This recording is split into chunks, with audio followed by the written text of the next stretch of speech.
cabang ranting kita rawat jamaah, makmurkan masjid, suburkan pengajian, cerahkan umat, berdayakan masyarakat, jadikan NKRI negeri yang diberkahi. Bismillahirrahmanirrahim. Assalamualaikum warahmatullahi wabarakatuh. Innal hamdalillah nahmaduhu wa nasta'inuhu wa nastaghfiruh wa na'udzu billahi min syururi anfusina wa min sayyiati a'malina may yahdihillahu fala mudhillalah wa may yudlil fala hadiyalah. Asyhadu an la ilaha illallah wahdahu la syarikalah wa asyhadu anna Muhammadan abduhu wa rasuluh. Allahumma sholli wa sallim ala sayyidina wa habibina wa safiina wa maulana Muhammad wa ala alihi wa ashabihi wa man tabi'ahum bi ihsani ila yaumiddin. Qala Allah ta'ala fi kitabihil karim, a'udzu billahi minasyaitonir rajim. Bismillahirrahmanirrahim. Qul hadhihi sabili ud'u ilallah ala basiratin ana wa man ittaba'ani wa subhanallah wa ma ana minal musyrikin. Shadaqallahul azim. Bapak Ibu yang dimuliakan Allah Subhanahu wa taala, kita bersyukur kepada Allah Subhanahu wa taala yang sudah memberikan kita banyak nikmat. Kita salah satunya kita bisa hadir di majelis yang insyaallah majelis yang mulia ya, pengajian Gedung Dakwah Muhammadiyah, dan semoga langkah-langkah kita ke sini dihitung sebagai amal soleh dan kita dicatat oleh Allah sebagai orang-orang yang berusaha mensyiarkan dan menjadi penerus dari Rasulullah Sallallahu Alaihi Wasallam. Bapak Ibu, kemarin saya mendapatkan WA dari yang kami muliakan Pak Toyani. Tak kira jenengan. Yang kami muliakan Pak Toyani, alhamdulillah, semoga kita semua yang ada di sini diberi kesehatan yang Bapak Ibu sekalian, terus diberi kenikmatan iman dan Islam, dimudahkan segala rezeki karunia dari Allah Subhanahu wa taala, keluarganya semuanya sakinah mawaddah warahmah, dan kita diberi oleh Allah keistiqomahan di jalannya. Bapak Ibu, jadi ketika Pak Toyani WA kepada saya nanya, apa ini Pak, kira-kira temanya? Beliau mengatakan terserah jenengan. Ya, ini saya paling bingung harus terserah jenengan. Ya kan, harus nyari ini satu perpustakaan ini mana yang saya pilih. Tapi sesuai dengan semangat dari Muhammadiyah. Ya, jadi semangat dari Muhammadiyah itu amar ma'ruf nahi mungkar. Jadi kita harus belajar dari Kiai Haji Ahmad Dahlan. Subhanallah, beliau ini berdakwah, terus kemudian akhirnya Muhammadiyah ini menjadi ormas yang begitu besar, ya, salah satu terbesar di dunia, nggak cuma di Indonesia Pak, di dunia, selain NU ya, selain Nahdliyin termasuk terbesar. Tapi kalau dari sisi kemakmuran ya, ini organisasi terkaya Pak di dunia Pak. Dan itu tidak lepas dari kenapa Muhammadiyah bisa sebegitu besar, sebegitu berpengaruh, sebegitu banyak anggotanya, ya kan? Nah, sehingga kita jangan sampai tidak bisa mewarisi para muassis, para pendiri. Jadi Muhammadiyah itu di tangan kita stagnan, jangan sampai. Karena beliau itu dulu membangun menjadi besar, di tangan kita nggak berkembang. Wah, ini kita pewaris yang buruk, ya. Makanya ada yang mengatakan kami adalah perintis, bukan pewaris. Ya. Kalau pewaris kan enak-enakan. Tapi kalau perintis, wah kita itu fighter. Ya, kita besarkan ya PCM Banyumanik gitu. Ya. Soalnya di Solo Pak, itu ada yang punya PCM Pak, itu punya universitas sendiri Pak. Universitas bukan milik PDM-nya, tapi milik PCM-nya. Ini kan subhanallah. Saya pikir Banyumanik mampu itu, ya kan? Insya Allah. Ya. Kalau Romani itu kan milik Semarang Barat ya, Selatan, Semarang Selatan. Ya, nanti kita punya rumah sakit sendiri tiap PCM. Berarti kan ini kita perintis, bukan pewaris. Kalau pewaris itu dapat udah gitu, nggak ada lagi penambahan. Tapi kalau kita perintis, apa yang kita dapatkan kita kembangkan lebih besar lagi. Ya, itu semangatnya Muhammadiyah. Pemerintah dengan Muhammadiyah itu sekolahnya banyakkan Muhammadiyah, Pak. Universitasnya banyakkan Muhammadiyah dibandingkan universitas negeri. Ini kan berarti pewaris-pewarisnya ini berhasil. Tidak hanya sebagai pewaris, juga merintis gitu kan. Kita di Papua itu, Pak, Bu, kita kalau di Indonesia di sini banyak orang non Muslim sekolah di sekolah, banyak orang umat Islam sekolah non Muslim. Di Papua itu non Muslim sekolahnya di Muhammadiyah. Ya. Jadi mereka hafal, Pak. Ada yang cerita, Pak. Jadi beberapa bupati, gubernur Papua itu hafal Sang Surya gitu kan. Padahal agamanya non Muslim. Dan di sana ada syahadatnya gitu kan. Ya kan? Ya. Gitu. Mereka masuk Islam tanpa sadar gitu kan. Ya. Ini. Ya. Kita kayak begitu, Pak. Dulu kan Banyumanik terkenal. Non Muslim itu menguasai sekolah-sekolah di sini, terus kemudian orang pada sekolah di situ. Ini Muhammadiyah adalah tadi perintis, ya, mampu kita balik. Kitalah yang membuat mereka sekolah ke tempat kita, bukan sebaliknya. Okay. Jadi semangat sebagai perintis, semangat sebagai pengembang ini harus kita miliki, dan itu ada dalam jati diri seorang dai, gitu. Berdakwah, ya.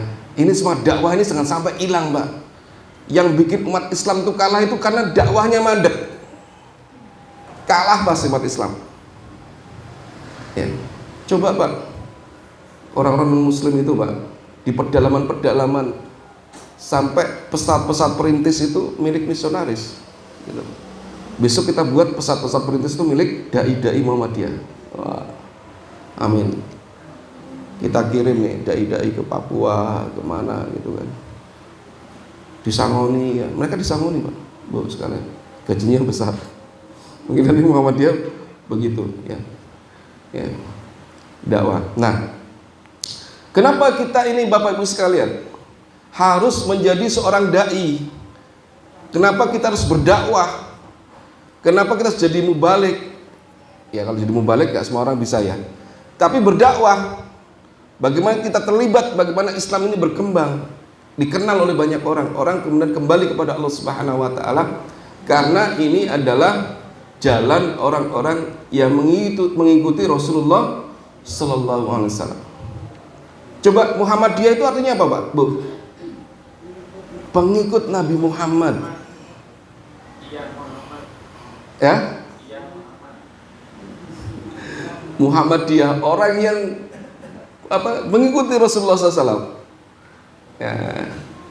Nah, apa? Salah satunya di sini, ya. Surat Yusuf ayat 108, Rasulullah mengatakan, siapa sih yang mengikuti Rasulullah itu?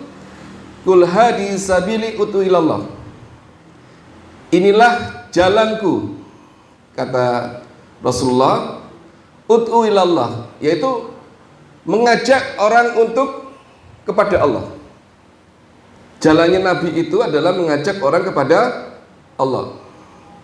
Jadi, Pak, Bu sekalian, jangan sampai tetangga kita itu ada yang nggak sholat.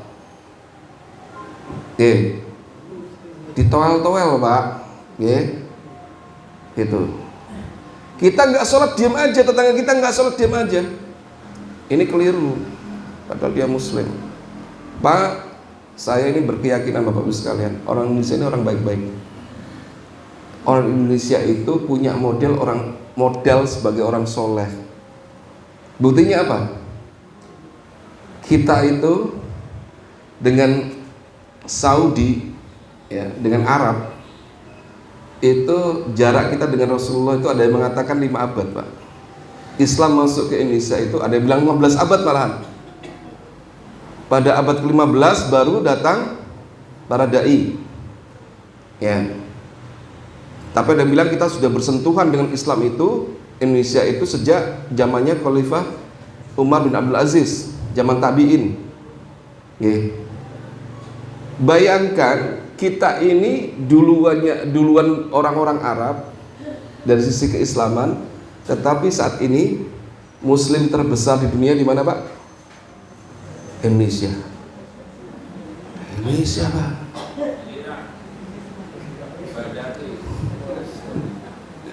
Di Indonesia, walaupun ada yang bilang Pakistan ini mau nyelip nih Indonesia nih, Pakistan nih. Kita dengan Saudi itu duluan mereka dalam beriman, tetapi kecepatan dakwahnya, kecepatan orang menerima Islam itu lebih cepat orang Indonesia. Artinya saya berkesimpulan bahwa Indonesia ini adalah orang yang mudah menerima hidayah dari Allah Subhanahu wa taala. Makanya kalau sampai kita ada tetangga kita jarang ke masjid, ada tetangga kita jarang pengajian, itu yang keliru siapa, Pak? Kita nggak ngajak. Okay. Saya punya pengalaman, Pak.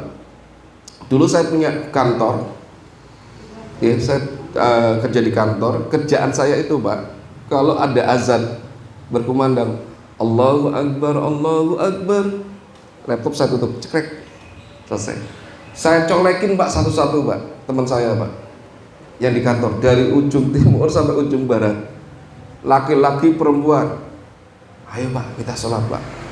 Ayo, Pak, sholat, Pak. Ayo, Pak, sholat. Tiap hari, Bu. Sampai suatu saat saya tuh mikir, jangan-jangan saya ini annoying.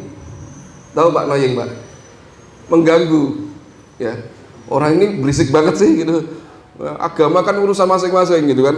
Saya khawatir ada benak seperti itu di mereka itu. Suatu ketika saya nggak nyolek-nyolek. Allahu Akbar, Allahu Akbar, saya langsung ke masjid. Sholat. Terus kemudian balik ke meja kerja lagi, gitu. Terus teman saya bilang, loh, Pak, udah sholat, Pak? Udah, Pak. Saya ini kalau azan itu pasti langsung selesai. Panggilan Allah itu nggak boleh, Bapak, ditunda-tunda. Wong dipanggil Pak Lurah rawani nunda gitu. Iya, Pak, Bu. Sholat itu yang paling baik kita tidak ketinggalan takbir imam yang pertama. Itu yang paling baik, Pak. Dan kita sudah wudhu dari rumah. Sunahnya begitu, wudhu dari rumah, kita ke masjid, maka satu langkah itu ampunan, satu langkah lagi dirofa oleh Allah Subhanahu wa taala, derajatnya dinaikkan. Dan kita kalau bisa nggak ketinggalan takbir imam yang pertama kali, Allahu Akbar, kita masih ikut. Nah itu, Pak. Ini penting, Pak. Iya kan? Praktek tauhid itu kelihatan ketika sholat. Gitu. Kalau sholatnya aja nggak beres, ya tauhidnya pasti nggak beres. Ya. Nah, suatu tadi dia kemudian komplain, loh, Pak, kok saya nggak dicolek, Pak? Gitu. Oh, ternyata dia merindukan colekan saya, gitu kan? Saya langsung berkesimpulan, jane kantor kiki wong ape-ape, neng tidak ada yang nyolek. Nah, kejadian ini, Pak, dipakai oleh Masjid Jogokarian. Oke. Masjid Jogokarian itu sak kampung, Pak, itu dikasih undangan sholat, bukan undangan rapat, Pak, undangan sholat. Tidak, bukan undangan. Makanya di sana itu masjidnya itu ramai kayak Jumatan, Pak, kalau jenengan pernah ke sana. Mau subuh, mau zuhur, mau asar, maghrib sampai isya ramai, Pak, penuh masjidnya itu. Kenapa? Ada yang menggerakkan. Nah ini, ya. Masyarakat kita itu kurang yang namanya penggerak. Kader Muhammadiyah itu harus jadi penggerak, ya, bukan sholat karena murah, kita harus menjadi penggerak kebaikan, karena ini adalah jalannya para nabi dan rasul. Dan Rasul mengatakan, kul hadi sabili ud'u ilallah ala basirah. Ya, jadi jalannya para nabi dan rasul itu adalah mengajak kepada Allah. Wa manit taba'ani, dan orang-orang yang mengikutiku. Jadi orang-orang yang mengikuti kanjeng Nabi Muhammad SAW, maka jalannya sama dengan Rasulullah, yaitu dakwah, mengajak kepada Allah. Nggih. Kalau ngaku Muhammadiyah kok enggak dakwah, berarti ora pati Muhammadiyah. Muhammadiyah itu pengikut Muhammad, tapi dakwahnya tidak menggerakkan gitu. Ya, kita ini harus yang menggerakkan, Pak, gitu. Orang tergerak, ya, menggerakkan. Rak sholat, coleki sholat kayak tadi, Pak, di masjid itu. Coleki, subhanallah, Pak. Kantor saya itu kalau waktu sholat rame, awalnya dicolekin, ya. Setelah itu nggak usah dicolekin, jalan sendiri gitu. Dan apa, Pak, yang terjadi, Pak? Kantor saya itu, kami kan kantor saya itu dulu telekomunikasi. Itu mulai mbak-mbak gitu, teman-teman saya yang putri, yang tadinya nggak kudungan, mulai kudungan, pluk kudungan. Satu-satu, Pak, hampir satu kantor kudungan. Tadinya nggak kudungan. Dimulai dari mana, Pak? Ngajak sholat. Akhirnya jadi sak kantor ini penjaga sholat semua. Terus ada lagi gini, sama-sama, Pak, gimana, Pak, kalau kita adakan buka bersama setiap Senin dan Kamis? Pak, kantor mana, Pak? Ini duduk kantor Muhammadiyah loh, Pak, ya. Kantor telekomunikasi ngajak apa? Ada buka bersama setiap Senin dan Kamis. Wah, ruhiyahnya langsung dapat, Pak. Nah, ini Bapak Ibu sekalian, kita harus punya kemampuan menggerakkan umat. Nggih, dakwah itu menggerakkan umat. Tapi gimana supaya berhasil kita menggerakkan umat? Ya, saya pernah baca tulisan ulama Mesir. Ya, jadi seorang dai itu, seorang aktivis dakwah itu, kita ini insya Allah di sini aktivis dakwah semua. Anggota Muhammadiyah itu aktivis dakwah semua, nggak ada yang nggak aktivis dakwah. Tetapi kita harus punya satu kemampuan untuk menggerakkan, kemampuan menggerakkan umat. Ya, kembali kepada Allah Subhanahu Wa Taala. Tapi yang kedua, Pak, Ibu sekalian, kemampuan menggerakkan kita itu dipengaruhi oleh kekuatan iman kita. Kalau bahasa Arab, orang Arab mengatakan fakidus syai la yu'ti. Orang yang tidak punya nggak bakal bisa ngasih. Misalnya nih, saya mau nyumbang 1 miliar, loh 1 juta ora duwe, ya, nggak bisa. Ya, kita nggak bisa nyumbang ke PCM, ya. Pak, saya mau nyumbang 5 juta tapi saya nggak punya, cuma 10.000 toh, ya. Kan nggak bisa. Sama juga dengan keimanan. Membuat orang itu beriman kepada Allah, membuat orang itu tergerak ke masjid. Pertanyaannya, gimana keimanan kita gitu? Ulama Mesir ini menggambarkan, Bapak Ibu sekalian. Ini penting ya, karena menggerakkan itu yang paling ringan di keluarga kita dulu. Bisa nggak kita menggerakkan anak-anak kita untuk ke masjid, untuk baca Quran, untuk jadi hamba-hamba Allah yang soleh gitu kan? Bapak ibunya bisa nggak menggerakkan? Insya Allah ya. Nah kalau bisa, Pak, Bu, insya Allah, Masya Allah.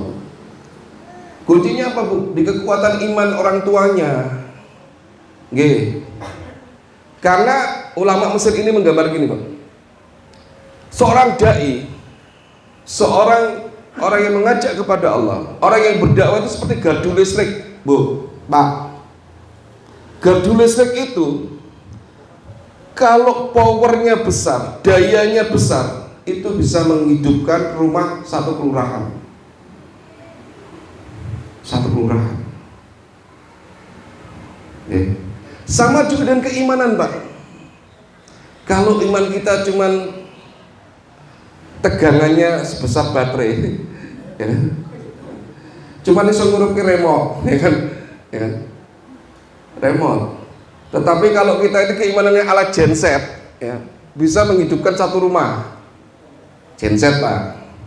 Tapi kalau kita ini PLTA, gitu ya, iman kita ini dahsyat nih, sebesar PLTA, itu bisa menghidupkan rumah satu kota. Tapi, Bu, yang paling dahsyat kalau iman kita PLTN nuklir. Dahsyat ini, satu negara Pak.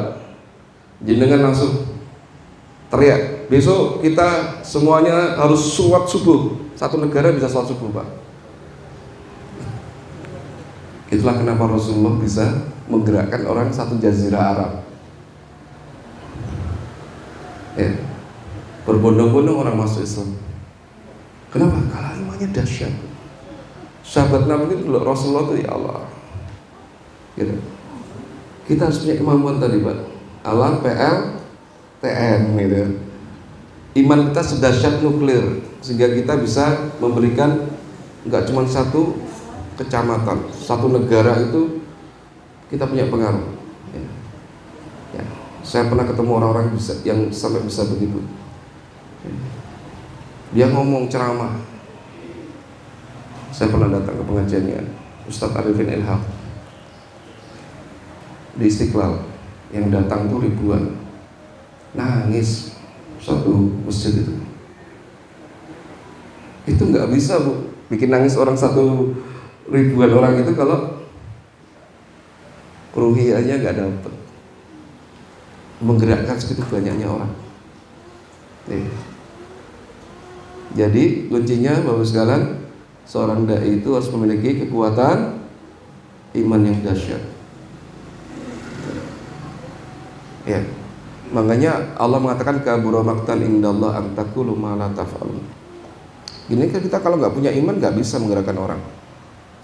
Ini. Nah ini harus dimiliki kader-kader Muhammadiyah, kekuatan iman yang dahsyat. Dan iman tuh al imanu ya al iqraru bilisan. Iman tuh kelihatan dari lisannya Rasulullah. Teko hanya mengeluarkan isi teko. Kalau teko isinya kopi, keluarnya kopi. Sama seorang dai yang kekuatan imannya dahsyat kelihatan dari cara bicaranya itu. Dia makanya dulu kiai-kiai dulu, ulama-ulama dulu ketika ngomong itu orang langsung padahal disampaikan cuma sederhana saja. Gitu. Ketika Kiai Hajat Ahmad Dahlan Pak, pernah dengar kisahnya enggak? Beliau itu dilapori sama ajudannya gitu, pengurus Muhammadiyah. Nah, Kiai, ini guru-guru kita ini belum dibayar, kas kita kosong.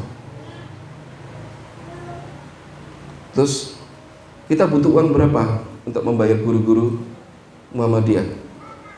Kita butuh 50 gulden Kiai, jam Belanda. 50 gulden. Terus akhirnya ini Masya Allah nih.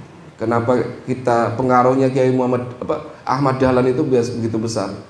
Beliau ini kan tinggalnya di Yogyakarta, daerah Kauman. Di rumahnya ada kentongan. Semua warga Kauman itu adalah murid-muridnya Kiai Ahmad Dahlan. Harusnya gitu Bu. Semua tetangganya jenengan adalah murid-muridnya jenengan. Penggerak ini, perintis ini. Kiai Ahmad Dahlan langsung pukul kentongan. Tong tong tong tong tong tong tong tong. Maka berkumpulan tetangga-tetangganya ke situ. Tenang ya. Terus beliau bercerita, Bapak Ibu sekalian, ini Muhammadiyah ini kasnya lagi kosong. Guru-guru belum dibayar gajinya. Nah, saya berniat untuk melelang isi rumah saya. Ada nggak di sini yang siap melelang rumahnya Pak untuk Muhammadiyah Pak?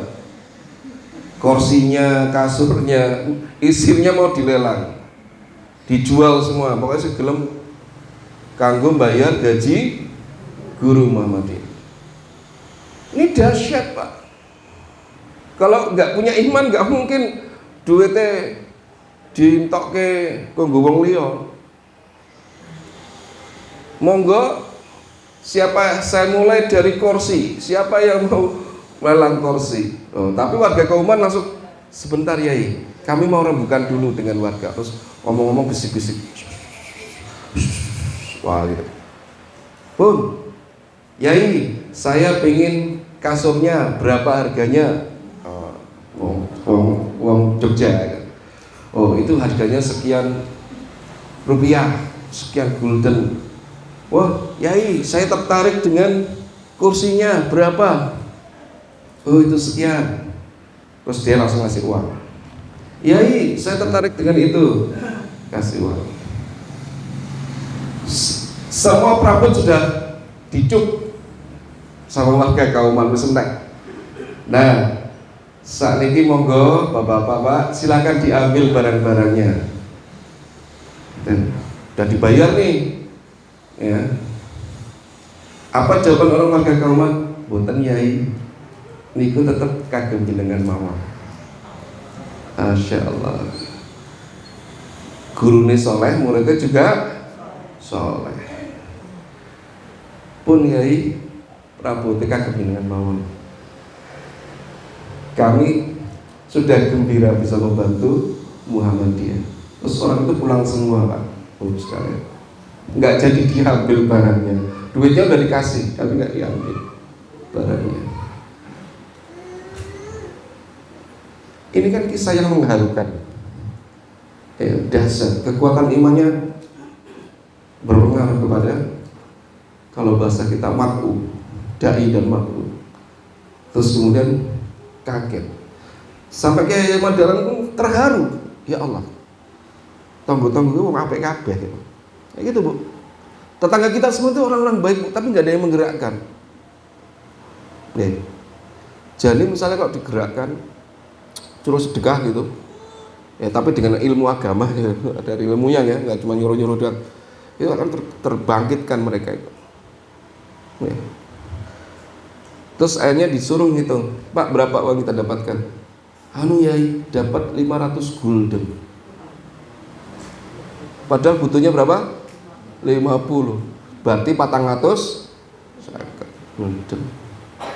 Dan barangnya nggak ada satu pun yang diambil gitu. Kan Masya Allah. Ya, kita butuh kader-kader yang seperti itu ya. Tapi mau model udah kayak gitu, Bu. Pak sekalian, saya dengar dari teman-teman pengurus itu, kita tuh sampai kesulitan mengelola wakaf. Banyak yang wakaf sampai nggak bisa ngurus tanah Muhammadiyah di mana-mana gitu. Ya. Ya. Tetapi kemampuan menggerakkan itu penting. Dan ini adalah jalannya para rasul, para nabi, para anbiya. Dan kita termasuk pengikut Rasulullah, berarti kita adalah jalan dakwah, Bapak Ibu sekalian. Ya. Wes gak iso dinego. Yang ngaku Muhammadiyah, mengaku pengikut Muhammad Sallallahu Alaihi Wasallam, berarti kita ini semua adalah penggerak kebaikan. Kita ini senantiasa melakukan amar ma'ruf nahi mungkar. Gitu. Nggak ada nego, no debat kalau bahasanya medsos itu. Ya, no debat. Berarti kalau jadi warga Muhammadiyah, kita semua adalah penggerak kebaikan. Penggerak nggih, bukan pewaris, bukan penikmat. Penggerak iki rada rekoso. Ya, ngoprak-ngoprak wong iki rekoso. Gitu. Oke. Jadi orang yang ngoprak-ngoprak kayak beliau tadi. Pak MC, namanya sini Pak Eka. Ya, kayak Pak Eka itu nggak penggebrak gitu ya kan. Orang takut semua gitu. Ya. Ini yang pertama Bapak sekalian. Sehingga kenapa kita dakwah? Jadi ruhul dakwah itu jangan sampai hilang di dalam kader Muhammadiyah. Jangan hilang. Ya.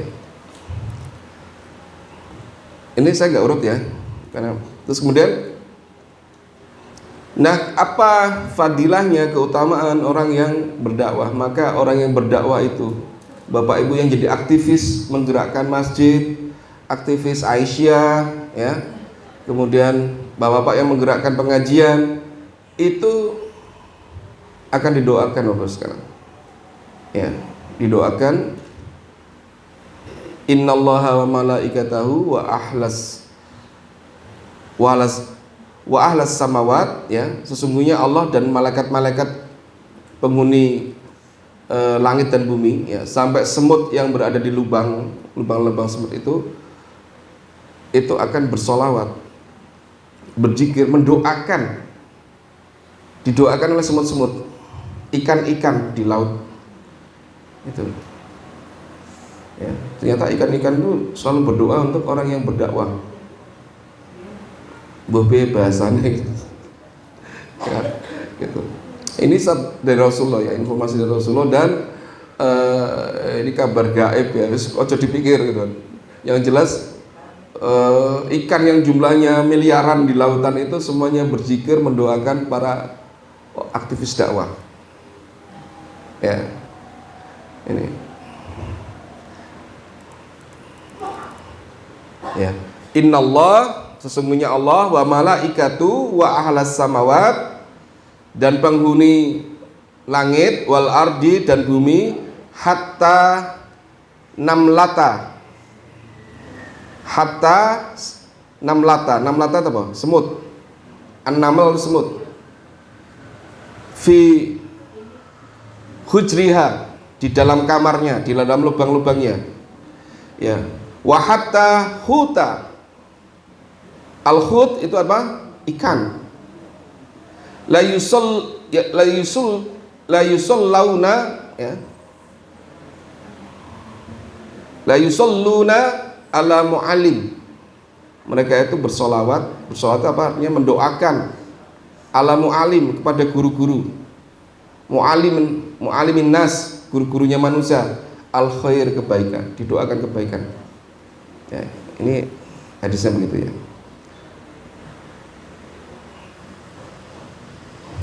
Kemudian di dalam hadis Rasulullah yang lain, ya, sesungguhnya rahimallah, orang akan mendapatkan rahmat dari Allah Subhanahu wa taala, ya, yang telah mendengar dariku, sami aminni, ya, mendengar dariku hadisan, hadis, ya, kemudian dia menghafalkannya, kemudian dia menyampaikan kepada orang lain, itu mendapatkan rahmat dari Allah Subhanahu wa taala. Ya. Terus ini ada hadis, Pak. Oh, surat Al-Anfal ayat 25. Wattaqu fitnah. Wattaqu fitnata, dan takutlah. Wattaqu itu bermakna takut, fitnah. Ya. Takutlah kamu ada fitnah. La yusibanna, yang tidak hanya menimpa allazina dolamu, orang-orang yang zolim saja, zolamu minkum, khosah, ya. Wa'lamu annallaha syadidul iqab. Jadi kita jangan fitnah itu, musibah itu tidak hanya menimpa orang zolim saja, Pak. Artinya kalau ada azab turun, ya, azab turun dari Allah, itu tidak hanya menimpa orang-orang zalim saja, yang enggak zalim juga kena azab. Kalau kita membiarkan kezaliman, kita membiarkan kemungkaran, kerusakan, kemudian datang azab, itu yang kena enggak cuman pelakunya saja, tapi kita yang enggak melakukan pun kena azab juga. Gitu. Gampangnya kayak gini, kayak orang buang sampah. Kita nggak buang sampah, Bu, Pak sekalian. Kita tertib. Sampah selalu kita kumpulkan, kita bakar. Sampah kita kumpulkan, kita kasih tukang sampah. Tapi ada orang yang nggak tertib. Buang sampah ke selokan, buang sampah ke sungai-sungai. Kalau banjir yang kena siapa, Pak, Bu sekarang? Semua kena. Banjir nggak golek isi buang sampah, ini buang sopo. Omai tak banjiri. Silone orang. Banjir kena semua, Bapak sekarang. Itu tandanya kalau kita membiarkan masyarakat kita itu rusak, jauh dari Allah. Kita lihat perjudian misalnya, apa, kita biarkan saja, wis apa-apa, sepenting aku soleh, sepenting aku rajin sholat, sepenting aku ngaji, wis sing liyane karepe. Enggak, Pak, Bu sekalian. Kalau kampung kita itu menjadi kampung yang kriminal, korbannya siapa, Bu? Kita dan anak-anak kita. Rumah kita dicuri, dicolong apa gitu. Ya. Maka jangan sampai terjadi kampung kita ini menjadi kampung yang jauh dari Allah. Bu, piye carane kita gerakkan kampung kita ini menjadi kampung orang-orang soleh, gitu. Wah, sejuk Bu kalau kampungnya. Saya tuh kalau dulu kantor saya waktu sholat hilang kabeh. Tapi itu harus ada yang ngoyak-ngoyak itu awalnya.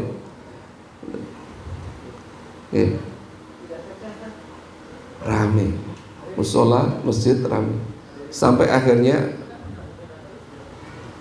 yang nggak sholat jadi sungkan. Akhirnya sholat, gitu. Banyak teman saya itu yang kemudian sungkan, yang tadinya ini. Tapi awalnya saja, setelah itu mereka kemudian wah nikmat ya, jadi orang yang menjunjung. Jadi kemungkaran itu pasti mendapatkan azab dari Allah Bapak sekarang. Kalau sudah merata begitu, dan kita membiarkan saja, kita kena juga. Gitu. Ketika AIDS merajalela, ya kita bisa kena lewat jarum suntik atau apa. Padahal kita bukan termasuk yang melakukan perbuatan mungkar. Bahkan Rasulullah itu menggambarkan dalam sebuah hadis, ya diriwayatkan Imam Bukhari, ya, kayak orang yang sedang naik kapal, Bapak Ibu sekalian. Kita bareng-bareng nih naik kapal. Kapal ini lewat di sebuah sungai yang besar. Terus kemudian kita kebagian di atas. Ini 2 tingkat lah, satu lagi ada yang di bawah dan di atas. Terus ada yang di bawah itu dia butuh air. Dan untuk ngambil air itu dia harus ke atas. Karena dapurnya di sana, logistiknya di sana. Terus dia mikir, aku yang munggah ke atas itu rekoso, mending kapal wae tak bolongi, ya kan, ben banyu ini metu sing kok bisa alasan mendur. Ini kalau orang yang di atas tidak mencegah, akibatnya apa? Tenggelam. Yang tenggelam itu semuanya mati di situ. Ya enggak cuma yang bolongi, sak kapal mati kabeh. Gitu. Gambarannya seperti itu. Kalau kita tidak melakukan amar ma'ruf nahi mungkar, kalau kita tidak berdakwah, kita tidak menggerakkan umat.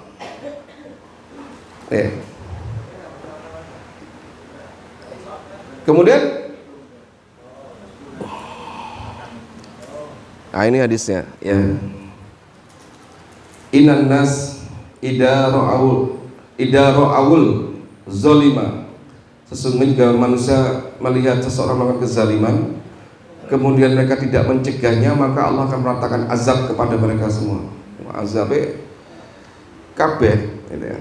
Ini hadis Abu Daud. Ini kejadiannya kayak di Amerika sekarang, pas udah rusak, ya kan, udah nggak peduli, nggak ada yang naik amar ma'ruf nahi mungkar, ya. Jadi AIDS merajalela, terus ada LGBT. Bu, orang Amerika itu aneh-aneh sekarang, Bu. Jadi jenis kelamin itu enggak 2, Bu, mereka. Jenis kelamin itu sampai ada yang 40. Enggak jelas. Jalan gawe WC kan malah kangenan, Bu, ya. Lanang, wedok, terus apa menang gitu. Itu jenengan baca itu. Kacaunya masalah gender di Amerika. Jenis kelamin kalau Indonesia jelas loro, lanang, wedok misalnya. Di Amerika ini sekarang banyak yang bingung, Bu. Aku jadi jenis kelaminku apa toh? Kan aneh. Karena sejak awal nggak ada yang mencegah kerusakan ini. Itu dibiarkan, transgender dibiarkan. Wong lanang jadi wong wedok jadi wong lanang. Terus ada lagi gender yang ketiga, keempat, kelima dan lain seperti itu. Mereka mendefinisikan sendiri, gitu. Kan rusak, Bu, kalau ini, ya kan? Nauzubillah. Dan itu tidak pernah berlaku di negeri-negeri Islam. Itu hanya di negeri non-Islam. Ini diakui oleh para pendeta. Di negeri Islam nggak ada yang kayak gini. Makanya mereka ada gereja pelangi, gitu. Ya, gereja pelangi. Terus ada Injil pelangi. Ini fakta, ya. Kalau di Islam ya jelas itu. Kaum Nabi Lut, ya, hukumannya berat. Ya, dan ini harus ada yang berdakwah, gitu. Ada harus yang mencegah. Karena LGBT itu Bapak Ibu sekalian, ya, itu kayak penyakit menular. Makanya mereka itu nggak mau terasa aneh, karena mereka nggak mau terlihat aneh, maka disebarkan. Kayak kedua dia LGBT, ya, ben aku tidak terlihat aneh, gitu. Saya pernah ngurusi LGBT zaman kuliah itu. Memang kayak orang nggak normal memang, Gus. Sampai saya diskusi dengan banyak psikolog, karena kita kan ilmunya kayak gitu, ilmu udah harus dari psikolog salah satunya. Nih, terus kemudian, nah, Allah Subhanahu wa taala dalam surat Al-Fussilat ayat 33 mengatakan, "Wa man ahsanu qaula mimman da'a ilallah wa 'amilan sholihan wa qala innani minal muslimin." Jadi orang yang mengajak kepada Allah itu, ya, itu adalah sebaik-baiknya perkataan. Ini yang bilang Allah. Allah mengatakan, "Wa man ahsanu," siapakah yang paling baik qaula, perkataannya, mimman da'a ilallah, dari orang-orang yang mengajak kepada Allah. Diajak kepada Allah, diajak belajar tentang agama. Itu adalah perkataan yang paling baik di hadapan Allah Subhanahu wa taala. Dan kalau bisa kita memiliki perkataan-perkataan qaulan ahsanu qaulan, sebaik-baik perkataan, yaitu sering ngajak orang, Mbak. Ngajak orang ngaji, ngajak orang sholat, ngajak orang kembali kepada Allah, kita gerakkan. Ya. Ini ya. Wa amilan sholihan wa qala innani minal muslimin.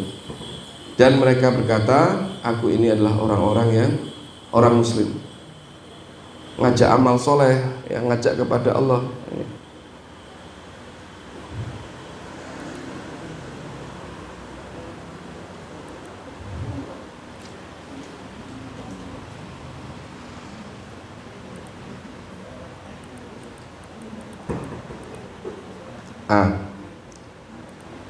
Rasulullah pernah bersabda, ini kalau salah hadisnya diriwayatkan oleh Imam Tirmizi, "Man dalla ala khairin falahu mislu ajri fa'ilihi." Barang siapa dalla ala khair, ya, menunjukkan kepada kebaikan, ya, falahu, baginya mislu ajri fa'ilihi, baginya pahala yang sama untuk orang yang mengerjakan. Kita ngajak orang sholat, maka kita dapat pahala orang sholat. Makanya pahala yang paling besar itu satunya muazin, Pak. Muazin itu dapat pahala orang yang sholat pada waktu itu. Jamaah 10 itu pahala orang 10, tanpa mengurangi orang yang mengerjakannya. Makanya kalau bisa azan itu kita rebutan, tapi biasanya jarang orang rebutan azan itu. Padahal pahalanya banyak. Kalau misalnya satu masjid, misalnya Masjid Muhajirin, jamaahnya berapa banyak itu? Ada 100 orang sholat di situ. Itu muazzinnya dapat 100 pahala orang sholat, Pak. Masya Allah. Yang buat masjidnya juga dapat amal jariah namanya. Mengalir terus. Makanya kita harus menjadi orang yang suka wakaf. Mengalir terus. Dan Rasulullah mengatakan ini adalah keuntungan yang besar dengan usaha yang kecil. Keuntungan yang besar dengan usaha yang kecil. Makanya Bapak Ibu sekalian, kalau ada misalnya Muhammadiyah ngajak, ayo kita wakaf tanah semeternya 100.000. Ini ada 1.000 meter, diusung bareng-bareng. Langsung, Pak, ikut, Pak, mau 1.000. Murah 1.000 itu, tapi pahalanya mengalir sampai besok hari kiamat. Usahanya kecil, apa? Pahalanya besar, batinnya akeh, gitu. Guru ngaji itu batinnya banyak, Pak, Bu sekalian. Kita ngajarin anak untuk bisa sholat, semasa dia sholat sampai besok dia meninggal, itu pahala mengalir pada gurunya yang ngajari. Masya Allah. Ngajar ini mempingsan, tapi pahalanya sampai 70 tahun, ya, pokoknya umurnya dia gitu.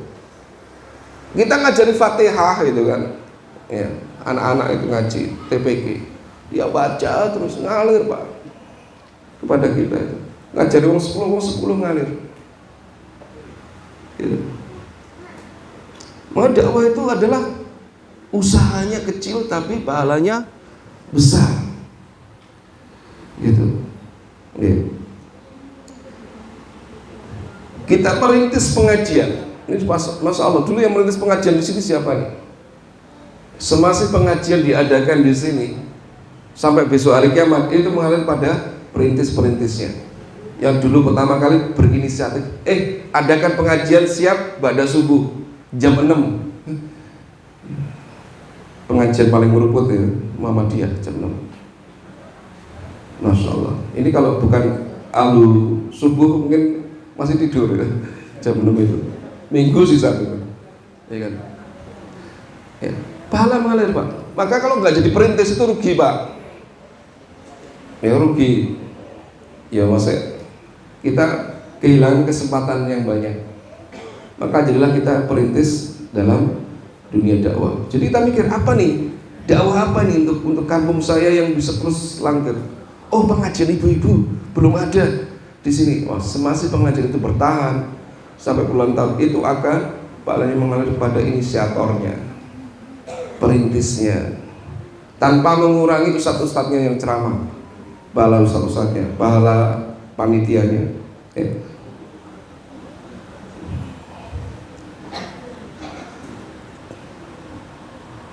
Dan Bapak Ibu sekalian, ketika kita bergerak mengajak umat dengan bersungguh-sungguh, ini Allah berfirman, walladzina jahaduna fina lanahdiyannahum subulana wa innallaha lama'al muhsinin. Ya, surat Al-Ankabut ayat 69. Allah menjanjikan hidayah kepada kita kalau kita jahadu, bersungguh-sungguh. Bersungguh-sungguh apa? Untuk mencari keridhaan Allah. Kita kan pengen Pak dapat hidayah Pak. Hidayah itu energi kita. Energi kita itu untuk terus bertahan. Gimana kita bisa istiqomah salat malam misalnya, qiyamul lail seumur hidup, itu butuh hidayah energinya. Kita pengen baca Quran, tidak pernah satu hari pun nggak baca Quran. Kita pengen istiqomah Pak. Itu energinya hidayah. Kalau nggak ada hidayah, nggak bisa kita. Semangat sekali sesuk ora meneh. Kan banyak gitu ya, baca 5 juz baru sesuk itu yang pertama dan terakhir gitu. Ya. Ya. Atau cuma Ramadan toh, baru Ramadan bar. Ini kan hidayahnya cuma Ramadan berarti. Ya. Nah, itu akan diberikan oleh orang-orang yang bersungguh-sungguh di jalan Allah Subhanahu wa taala, dikasih hidayah. Jadi kalau kita ingin jadi orang istiqomah Pak, salah satunya kita harus menjadi penggerak. Itu akan nyetrum di ibadah yang lain, hanya mau tidak mau akan istiqomah. Oke. Nah, ini nanti timbangan-timbangan kita Pak. Kita ini besok itu misalnya ketika meninggal, ya kita di akhirat, kita kaget Pak. Ya Allah pahala akhir banget. Dari mana? Ternyata Pak, kita ngajarkan sebuah ilmu didengar oleh anak-anak, ya kita punya murid misalnya di kampung 10 orang, 10 orang ini jadi semua Pak, jadi penggerak semua. Pahalanya kita juga dapat dari pahala mereka gitu. Makanya kan ada, saya pernah melihat berita itu, ada orang mau buat jalan, Pak. Ada mau buat jalan, Pak. Karena mau buat jalan di situ ada kuburan. Akhirnya kuburannya mau dipindah. Kerangka-kerangkanya dipindah gitu. Karena mau buat jalan. Terus kemudian dibongkar. Terus ada Pak, tubuh yang masih utuh. Dan baunya harum. Bisalah dicari di YouTube, di googling gitu. Harum. Dan ternyata itu makam orang sudah meninggal 30 tahun Pak. Sudah 30 tahun, ternyata itu adalah makam guru ngaji. Ngajari ngaji loh Pak, Alif Batasa itu. Ternyata Allah muliakan, tunjukkan kepada generasi selanjutnya, dimuliakan. Tubuhnya itu bau harum dan tidak hancur. Gitu. Kejadian juga pernah di salah satu pondok pesantren. Jadi pesantren itu kan punya makam buat kiai-kiainya. Itu dibongkar tuh masih utuh, Pak. Ada ya kayak gitu. Ini untuk orang yang amar ma'ruf nahi munkar dikasih oleh Allah. Guru ngaji zaman dulu kan nggak dapat apa-apa itu. Ya, niatnya lillahi ta'ala. Pokoknya kampungku doi iso maca Quran kabeh bocah-bocah itu. Nah, ternyata dipakai untuk sholat, dipakai tilawah Quran, mengalah terus kepada guru-gurunya, pahalanya itu. Terus dia ngajari lagi, kemudian jadi ustadz lagi, ustadz TPG gitu, gratisan juga gitu. Pokoknya lillahi ta'ala, kan gitu Pak. Mengalir sampai kemudian Allah memuliakan. Okay. Nah, Allah mengatakan ya dalam surat Muhammad ayat 7, ya ayyuhalladzina amanu in tansurullah yansurkum wa yusabbit aqdamakum. Jadi berdakwah itu adalah sebab-sebab kemenangan, Pak. Kenapa umat Islam sekarang ini mendapatkan banyak kekalahan? Pak, Israel itu cuma 7 juta Pak penduduknya, Pak. Dikit. Kemudian dunia Islam itu ada 50 lebih negara Islam. Dan ini memalukan, Pak. Ketika orang Gaza lagi kelaparan, kemudian dia ngambil bantuan makan ditembaki sama orang Israel. Dunia Arab gak ada satupun yang bisa membela mereka. Ini memalukan, Pak. Mesir itu jumlah penduduknya 80 juta, berbatasan dengan Israel 80 juta. Israel cuma 7 juta, 10 kali lipatnya lebih, tapi tidak berdaya. Jangan sampai kejadian ini ada di Indonesia, ya kan? Dan itu dimulai dari dakwahnya lemah. Kalau dakwahnya kuat, umat Islam itu nggak ada yang bisa menandingi, nggak ada yang bisa ngalahin umat Islam. Angel jajah wong Islam ini kalau akidahnya itu kuat. Ya. Ya. Sebab-sebab kekalahan adalah ketika dakwah itu kemudian tidak menyebar. Makanya saya dulu ada Yusuf Islam namanya. Yusuf Islam itu seorang mu'alaf masuk Islam. Delalah dia ikutnya jamaah tabligh, Pak. Jamaah tabligh kan senang datang ke pelosok-pelosok gitu, dia berdakwah. Terus dia mengatakan ke Indonesia dulu ketika dia wis tuwa saiki dulu pas nom dia itu mengkritik orang Indonesia. Orang Indonesia ini dakwah ini lemah gitu. Saya itu setiap ketemu dengan orang Indonesia naik pesawat non sewu, pramugarinya, pilotnya non muslim gitu ya. Dia komentar begitu tahun 70-an. Terus datang lagi Indonesia tahun 90-an, dia kaget. Ternyata dakwah di Indonesia itu semarak. Wah, gonceng tahun 90-an. Terus dia pas nanya, pilotnya muslim, pramugarinya muslim. Wah, keren. Indonesia ini sudah mengalami, wah Pak, stagnan Pak, tahun 80-70 itu udah stagnan. Nggak tahu, tahun 80-an, 90-an muncullah orang-orang yang kemudian bergerak. Kalau nggak ada dai mubalik penggerak, Pak, kita akan jadi umat yang lemah. Ya, dikalahkan oleh musuh-musuh kita, dimulai apa? Lemahnya dakwah. Ya, lemahnya dakwah. Nah, baik. Sampai jam berapa, Pak? Saya berapa menit lagi? 7:30. Oke, berarti ada 5 menit lagi. Pak, lalu gimana? Ini ada kuwaid dakwah namanya. Kuwaid dakwah. Kaidah dakwah ilallah. Ini diambil dari cara bagaimana Rasulullah itu berdakwah biar berhasil, ya. Yang pertama, al-qudwah qabla dakwah. Biar dakwah kita berhasil itu harus yang pertama al-qudwah. Kita memberi contoh qudwah qabla dakwah.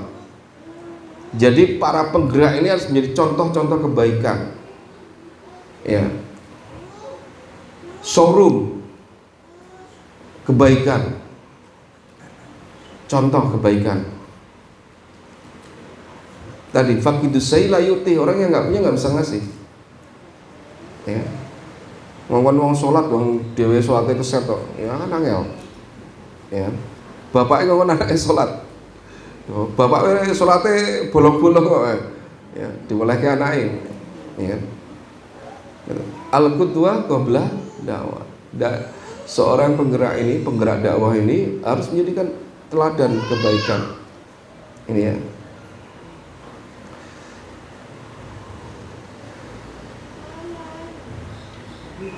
Termasuk dalam keimanan itu kita keimanan yang dahsyat tadi ya. Kalau bisa Pak, kita miliki keimanan PLTN Pak, nuklir Pak. Levelnya orang batu baterai Pak, tapi nuklir. Ya. Orang jajat mana? Jajat cuma satu rumah Pak. Nuklir bisa, kalau bisa kita ini orang yang bisa menggerakkan sebuah negara, berdakwah untuk sebuah negara. Kemudian yang kedua, at-ta'lif qabla at-ta'lif, ini salah, taklif ya. At-taklif qabla ta'rif. At-ta'lif, oh, taklif benar bukan taklif ya. At-ta'lif qabla ta'rif. Seorang dai itu Pak harus ta'lif.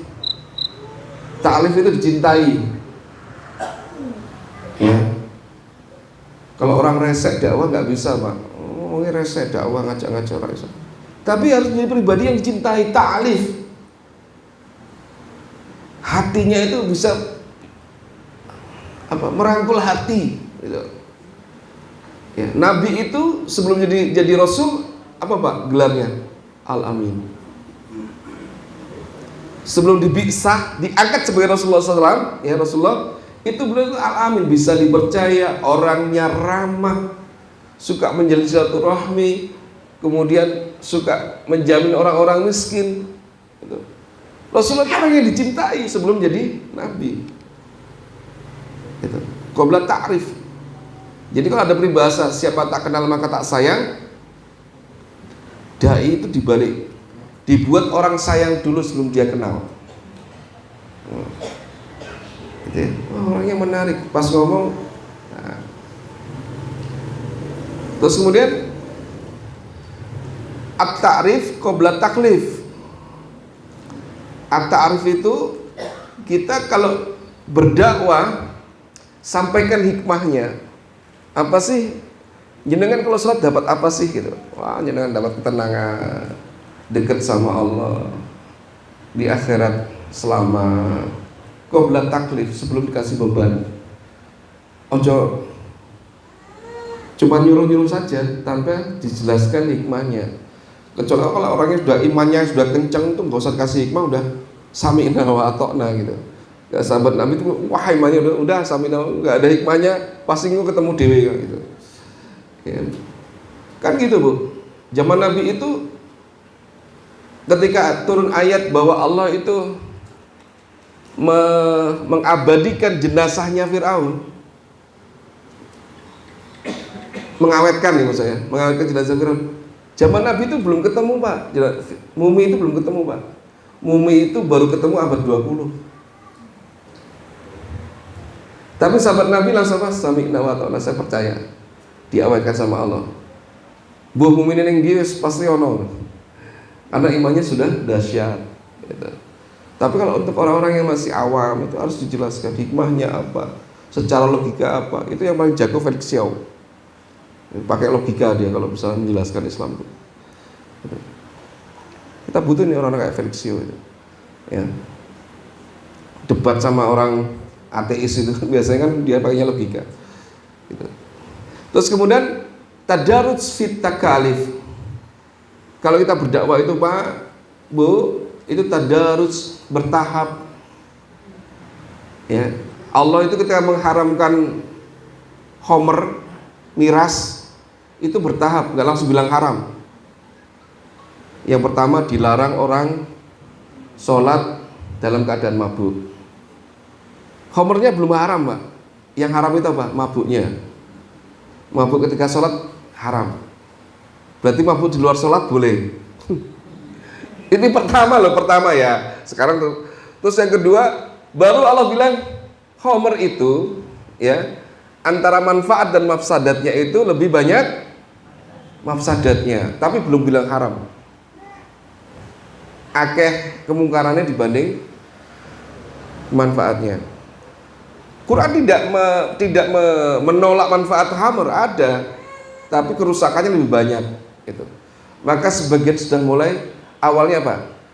Mengurangi. Berarti saya minum khamrnya jangan ketika menjelang sholat, karena takutnya mabuk. Ya, gitu.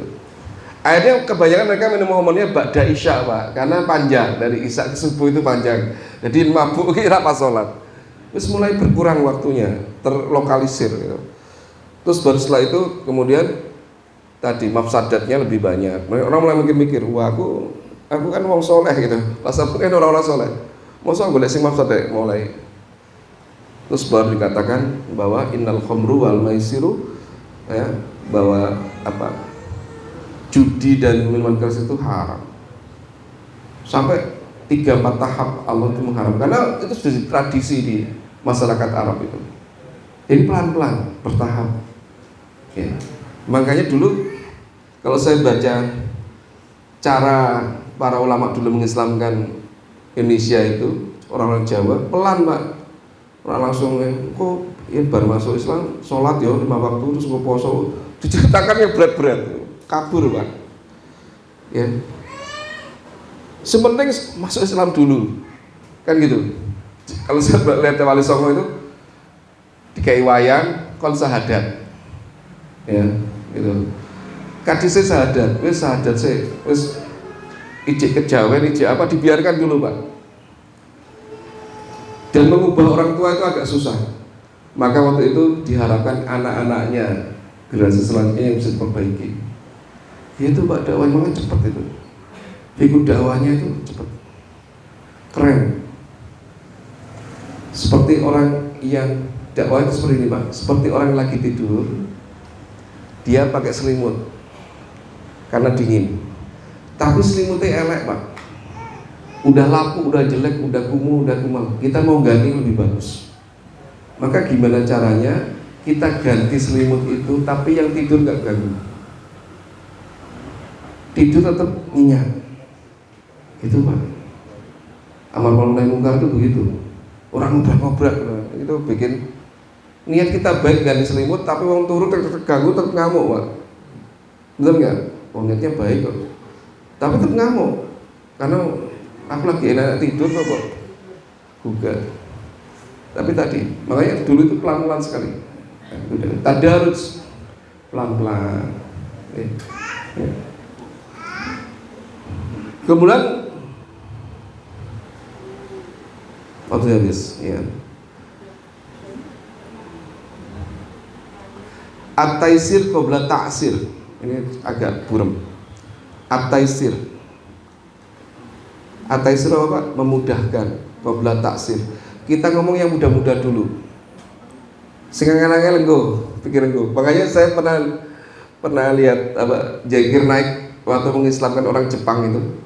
Dia bilang ini, Mr. Zakir, saya itu tertarik dengan Islam, tapi saya suka minuman keras, suka sake, gitu. Dan saya nggak bisa meninggalkan minuman keras.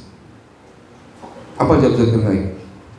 Wes sebenarnya sadar sih, gue pikir gue, iya.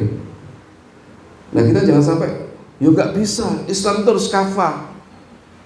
Ya lebih Islam ya kudu meninggalkan minuman keras, kabur, Pak.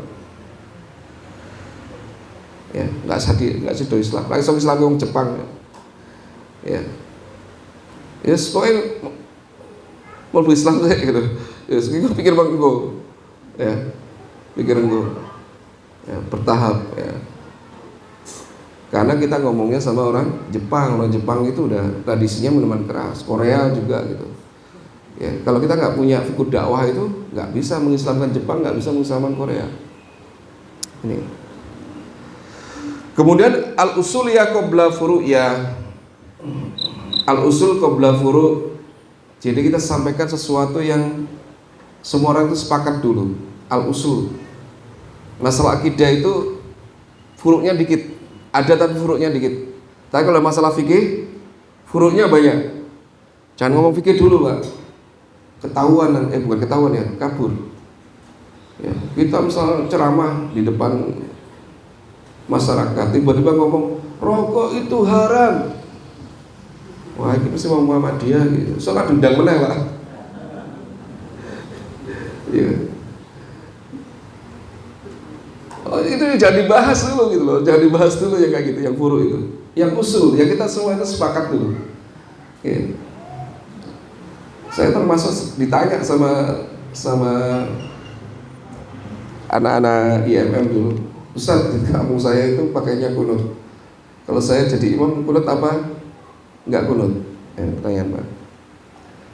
Kalau kita jadi imam, sementara masyarakat situ mayoritas kunut, mau tetap kunut apa? Enggak kunut, Pak. Kunut itu kan furu'iyah ya.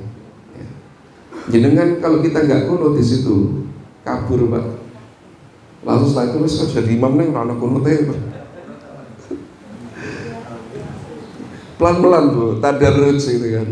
Ini masalah furu, bukan masalah haram halal. Nggih.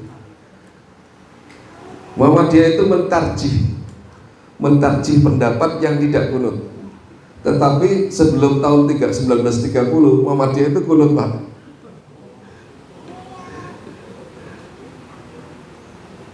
Sebelum 1930, 1950 kita itu kunut. Baru mentarjih tidak kunut itu setelah tahun itu. Demi kepentingan dakwah Bapak Ibu sekalian. Ya, kita yang furuk-furuk begitu, ya wes. Ini kalau saya.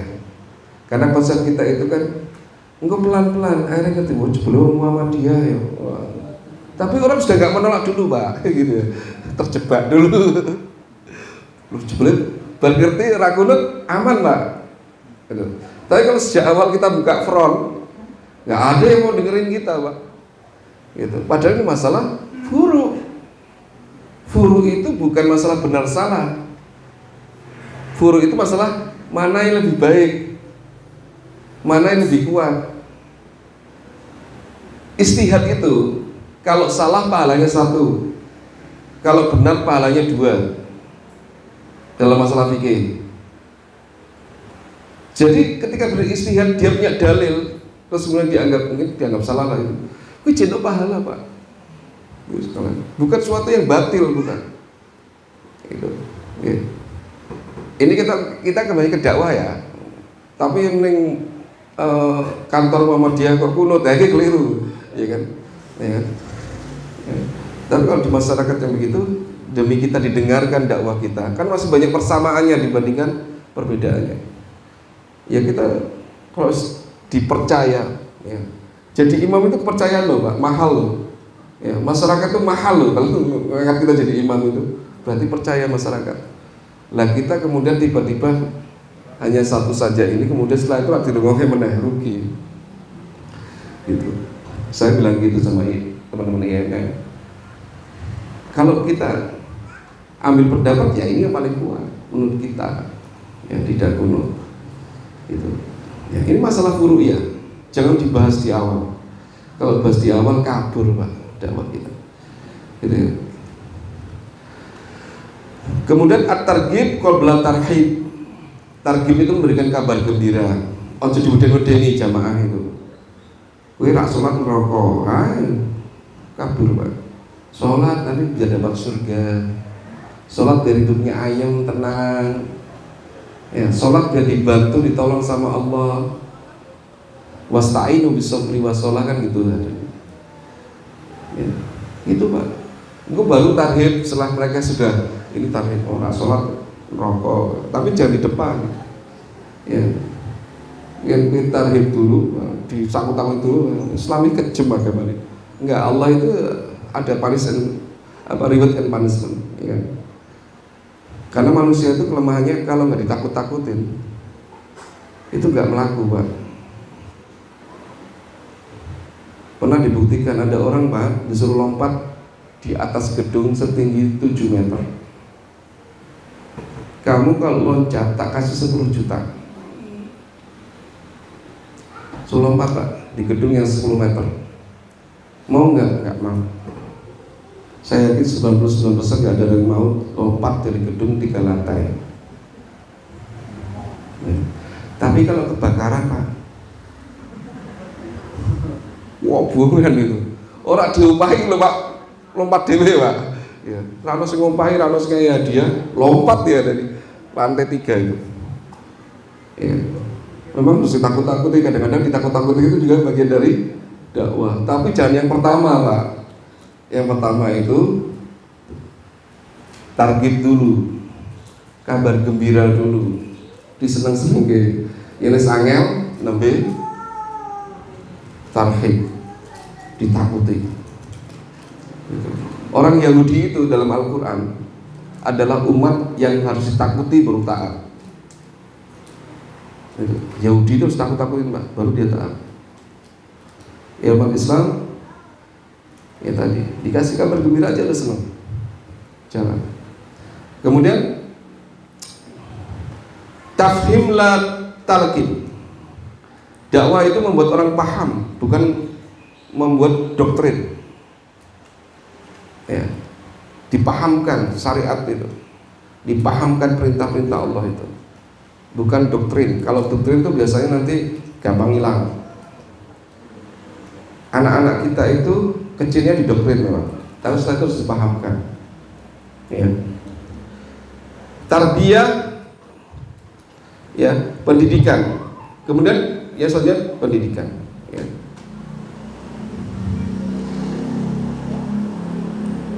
Dan yang terakhir, tilmidun ustad wala tilmidun kitab. Dakwah itu harus punya guru.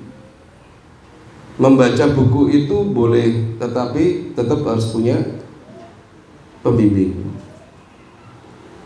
Barang siapa yang belajar tanpa guru, ini ada kaidah, maka setanlah gurunya. Makanya banyak sekarang orang liberal itu nggak punya sanad keilmuan, nggak pernah belajar, nggak lihat ustadz, baca, terus disimpulkan sendiri, dan kesimpulannya itu ngawur. Gitu. Misalnya Al-Waqi'ah itu diterjemahkan lain. Ini surat bukan tentang hari kiamat, tapi tentang bacaan. Padahal itu bahasa Arab. Suka terjemahan disimpulkan sendiri gitu. Ya kan? Ya. Nah ini. Nah baik Bapak Ibu, insyaallah itu sudah lewat 10 menit. Ini yang bisa saya sampaikan. Intinya adalah kita semua kaum muslimin, ya, khususon warga Muhammadiyah harus menjadi penggerak kebaikan, harus menjadi dai-dai dan daiyah, harus menjadi orang yang mengajak kepada kebaikan sampai kita wafat, ya. Sampai meninggal kita ini aktivis dakwah, sampai sepuh kita ini aktivis dakwah, nggak ada pensiun, nggak ada mantan aktivis. Oke, insya Allah demikian. Wabillahi taufiq wal hidayah. Assalamualaikum warahmatullahi wabarakatuh. Demikian tadi Bapak Ibu sekalian, Muhammadiyah itu memang perubahan, jadi Ahmad Dahlan juga perubahan. Oleh karena itu marilah kita semua menjadi agen perubahan. Caranya bagaimana? Caranya kita semuanya itu mengamalkan balighul ani wal ayat. Walaupun kita punya ilmu sedikit saja, satu yang saya sampaikan. Jadi kita semuanya adalah dai. Dai sesuai dengan kemampuan, kapasitas, situasi dan kondisi kita masing-masing. Selanjutnya tanya jawab kita buka. Monggo. 1, 2 dulu. Dari dari Ibu dulu. Saya teruskan Ibu. Assalamualaikum warahmatullahi wabarakatuh. Waalaikumsalam warahmatullahi wabarakatuh. Ya, kita ini termasuk orang-orang yang masih lemah dalam hal dakwah. Nah, untuk hilang apa yang bisa membuat kita itu semangat terus untuk berdakwah dan berdakwah. Terima kasih. Semangat untuk berdakwah. Langsung doa ya Pak. Siap. Monggo. Singkat padat. Assalamualaikum warahmatullahi wabarakatuh. Waalaikumsalam warahmatullahi wabarakatuh. Saya akan bertanya tadi yang disampaikan oleh Bapak. Tadi Bapak itu kan informasinya kan macam-macam. Tadi saya dengar Bapak memberikan cara untuk menggerakkan orang. Itu yang dimaksud dengan cara saya ingin menggerakkan adik-adik saya supaya bisa rajin menurut perintah Allah, taat kepada Allah. Itu caranya bagaimana? Sekian, terima kasih. Wassalamualaikum warahmatullahi wabarakatuh. Waalaikumsalam. Kakak lagi pertanyaannya ya sejenis intinya kita nih kayak geraknya. Baik. Syukron kasiro pertanyaannya. Bapak Ibu, tentu saja banyak caranya supaya kita bersemangat. Tapi gini, dakwah yang paling berpengaruh kepada orang ini namanya dakwah bil hal. Dakwah dengan contoh, bukan dengan teori. Itu. Bapak ibu ini sholat, anaknya insya Allah otomatis sholat. Enggak ngongkon pasti melu-melu. Makanya kalau kita punya anak, itu anak yang sulung Pak, itu harus berhasil Pak. Didik anak yang sulung itu harus berhasil, karena itu akan jadi contoh adik-adiknya. Anak saya yang pertama itu mondok, itu semua adiknya pengen mondok semua, gak usah dikongkon. Tapi untuk membuat si sulung ini mau ke pondok, itu kita butuh effortnya lebih gitu. Jadi saya itu ketika pengen mondokkan anak saya yang pertama, itu kalau liburan saya ajak ke pondok pesantren. Ya, pondok pesantrennya Muhammadiyah, pondok pesantrennya NU. Itu kita piknik, kita afirmasi. Sambil sepanjang jalan kita cerita enaknya jadi anak pondok dan bla bla bla bla gitu. Terus akhirnya dia mau mondok, itu adik-adiknya gampang setelah itu. Adiknya dulu, anak pertama saya kan perempuan, loh Mbak Yune itu mondok, itu semuanya akhirnya pengen mondok. Wah enak ya, Mbak itu kalau mondok itu dikasih makanan banyak kan gitu Pak. Kasih makan banyak, disangkoniake gitu kan. Ya. Padahal mondok itu nggak gampang kan, pisah dari orang tua itu kan. Tapi melihat kakaknya happy gitu, sering dikunjungi kan seperti kayak diistimewakan gitu. Ya, akhirnya gampang setelah itu. Adik-adiknya. Nah, jadi bilhal. Ya, dakwah bilhal itu kuat. Gitu. Ya. Ketika kita bilhal, kita sudah memberikan contoh yang kuat. Itu ketika ngomong sama orang itu gampang. Dan Bapak Ibu sekalian, percayalah Bapak Ibu sekalian, percayalah. Jenengan kalau jadi orang soleh Pak, rajin ke masjid, orang lihat jenengan aja itu, ya Allah, adem. Gak ngomong adem. Ada seorang sahabat namanya seorang sahabat ya, tabiin ya. Aduh saya malu lupa ya. Jadi kalau dia lewat, itu orang langsung langsung ingat sama akhirat, langsung pengen sholat. Bapak Ibu kalau tahu semua tahu tentang gitarolis ya. Ini kan seumuran kita, ya saya agak lebih muda tapi kenal gitarolis ya kan. Ya, tapi yang generasi sekarang nggak ada yang kenal gitarolis. Gitarolis itu Bu, tahu nggak Bu? Tobatnya kenapa Bu? Tobatnya dia sampai dia rocker, terus setelah itu dia bertobat, kemana-mana pakai sorban, pakai gamis. Tobatnya itu gara-gara lihat orang sholat Jumat Bu. Jadi waktu itu dia ngajak teman-temannya di puncak Bogor, pesta narkoba, mau lah pokoknya di situ tuh, minuman keras, narkoba, bawa perempuan itu. karena membuat mereka itu wah ini paling bahagia gitu. Ternyata mereka itu kosong, mereka merasakan nggak dapat apa-apa. Terus ketika dia keluar, dia ngelihat Bu, orang itu bawa sajadah, pakai peci, pakai koko gitu, jalan ke masjid sholat Jumatan. Ngeliat orang Jumatan, dia, ya Allah, kok kayaknya nikmat jadi orang kayak gitu. Nggak ngomong Bu, nggak ceramah itu orang yang ke masjid itu. Terus dia kemudian taubat. Aku tahu nyicipi si Bayo Ngono. Nyicipi minuman keras sudah pernah, perempuan sudah pernah, narkoba semua, molimo semua. Yang kayak itu belum pernah saya cicipi. Jadi orang baik. Akhirnya dia taubat, hijrah.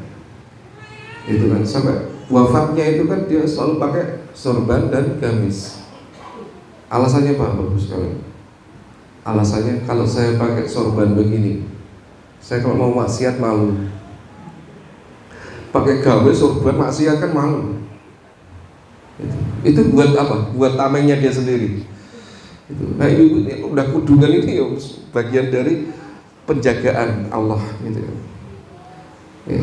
Bapak-bapak yang pakai peci gitu kan, udah koko kan meh-meh, nggak karu-karuan kan malu. Ya. Terus yang kedua apa? Kalau ada temannya yang ngajak maksiat juga nggak berani. Yang paling angel kan pergaulan Bapak sekalian. Konconnya elek melu elek. Nah dia temannya itu circle-nya itu dulu orang-orang jelek. Maka kemudian dia memakai itu untuk agar orang mengejak apa narkoba gitu loh. Saya wis kanggo sorban mentajak narkoba rawani gitu. Dia bilang gitu, saya pakai ini bukan karena saya soleh, dia bilang gitu. Karena biar saya nggak maksiat dan saya nggak diajak maksiat.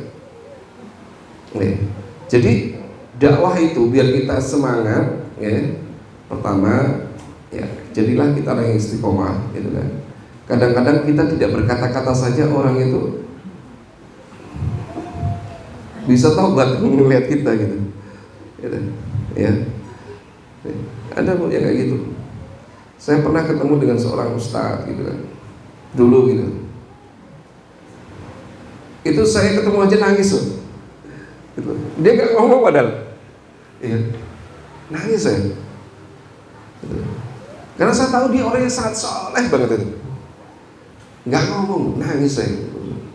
Sebagaimana kalau jenengan tahu kisahnya Syekh Sudes. Syekh Sudes itu pernah pergi ke Cina. Abdurrahman As-Sudes, Imam Masjidil Haram, ya, pernah ke Cina. Di sana itu Bu, dia itu ramah sekali, ya, senang senyum, kalau ngobrol itu nyenengin gitu. Gitu. Terus ada orang, terus dia di hotel, ada orang nanya, Anda ini siapa? Kerjaan Anda itu apa? Gitu. Karena senang melihat orang ramah, orang senyum, apa, orang yang auranya itu positif gitu. Pekerjaan Anda itu apa sih? Di Arab dia nggak tahu kan, orang kafir orang gitu. Terus saya di sana jadi imam Masjidil Haram. Waktu itu tanya-nanya, lah dia tahu, dia cari, oh Imam Masjidil Haram, masuk Islam Bu, nggak ceramah, karena dia itu sangat ramah, sangat auranya kelihatan, masuk Islam. Banyak pegawai Cina itu. Kan banyak tuh, di Saudi juga banyak begitu. Itu lihat orang Islam takut itu seneng Bu, fitrah. Lihat orang soleh seneng itu fitrah. Ya. Jadi buatlah kalau bisa, buatlah orang itu iri Pak Bu sekalian dengan keistiqomahan kita iri. Aku kok pengen kok sampean ketok ayam murepe, gak kemerusu padahal masalah ya kayak gitu. Ya. Di masalah ke sampai tapi rakyat tok tapi cuma happy, sholat rajin, itu bikin orang hijrah Bu. Gitu. Ini yang paling sederhana Bu. Ya.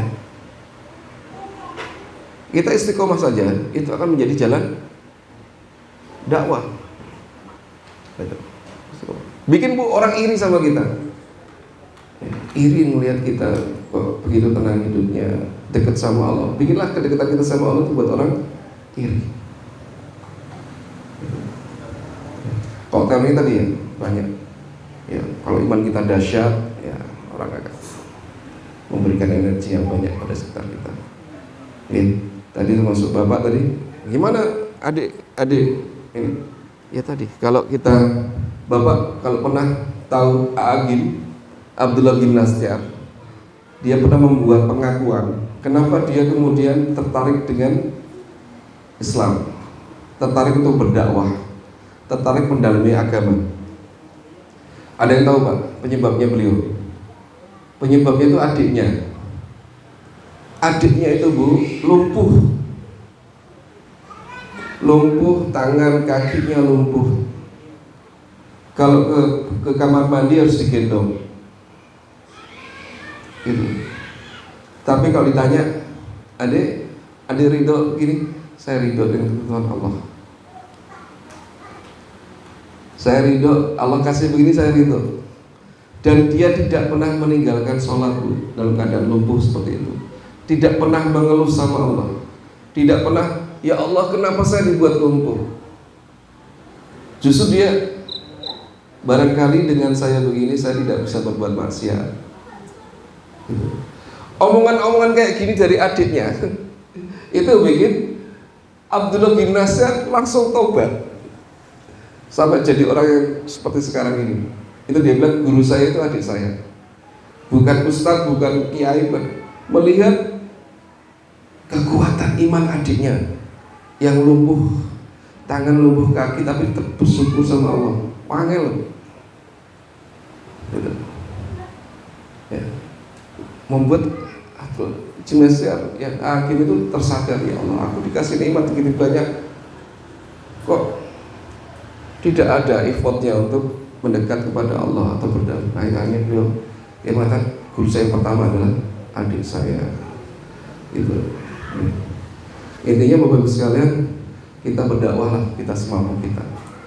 Ya kalau bisa dengan uang dan uang, ya bayar guru ngaji, dengan harta, dengan ucapan, dengan kekuasaan, dengan kekuatan. Ya ini yang saya lihat, saya berharap salah satu yang dimiliki oleh Muhammadiyah ini kan amal usahanya banyak. Tinggal satu Pak yang saya berharap, Muhammadiyah itu berdakwah dengan kekuasaan. Ya, kita belum itu. Kalau bisa ada kader-kader dijadikan bupati, gubernur, presiden gitu. Ceramah itu 100.000 orang ceramah itu kalah dengan tanda tangan seorang bupati.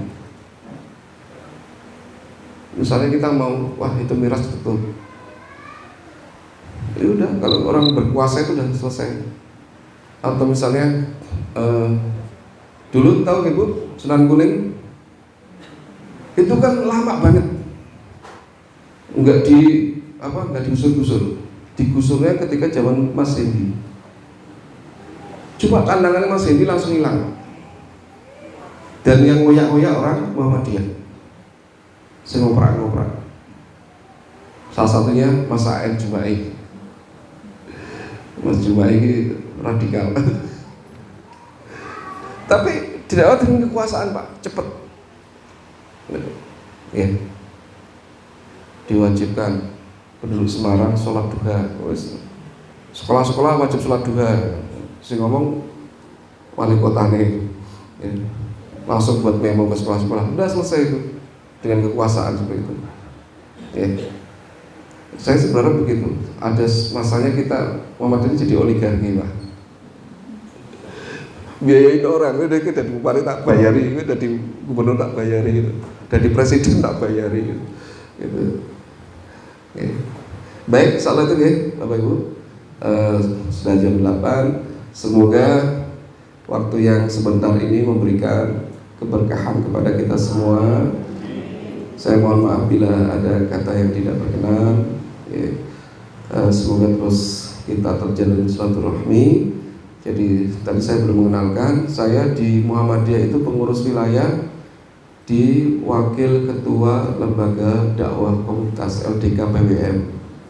Ya, kalau di BDM, saya LPMM bagian masjid. Tapi ini bagian masjid kalau saya nggak jelas ya, bagiannya apa nggak jelas. Pokoknya non acara saya suruh hadir gitu.